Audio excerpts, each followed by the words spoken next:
beginning with story. Once upon a fine time, for some people in the world, but not so plenteous nor perfect for others, there lived a culture dreamer obsessing about the era. He was no great dreamer, no greater than the rest of the juggernauts in his heartbroken, storm country people's humanity.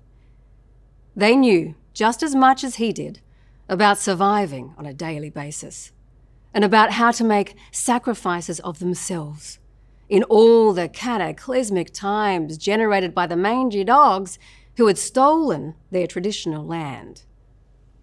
These people, after the generations of dealing with the land thief criminals, like many others around the world, had turned themselves not into a tangled web of despair, but into some of the best fighters of all times. They used pure guts for improving life and said they were in it for the long run. Theirs was a sovereign worldview, the main view acceptable to their governing ancestors, a law grown through belief in its own endlessness and through resetting the survival barometer from millennia a couple of 100 years ago by evolving a new gauge, something like a moth's sonar for only hearing what it wanted to hear. But, to be frank, the facet worked like a shield for seeing what they wanted to see of the world, or to shut the whole thing out forever, and for deciding whether they wanted to speak at all.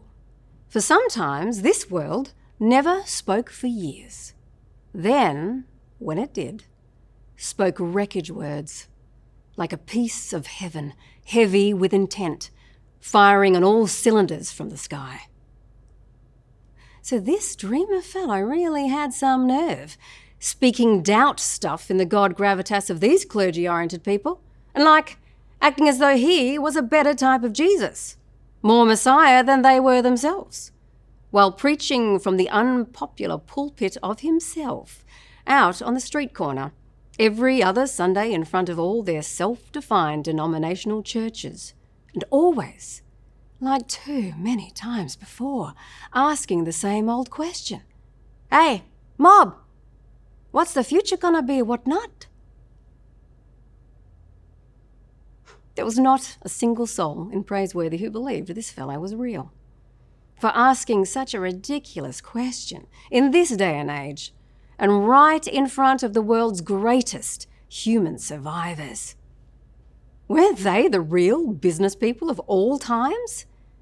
Extinctionless, tempest people, from enduring 1 million storms, come from the arc of infinity, right down to the last baby. They were now forced to speak and yelled that they knew a thing or two about being trodden upon and of being more on trend than the rest of humanity about how to look after the future. They would tell you themselves how they had to assert too much nervous wreck type of anger in their voices. We studied everything you needed to know about surviving from the biggest library in the world, country. You only had to take a quick look around Praiseworthy to see all the stories were about surviving.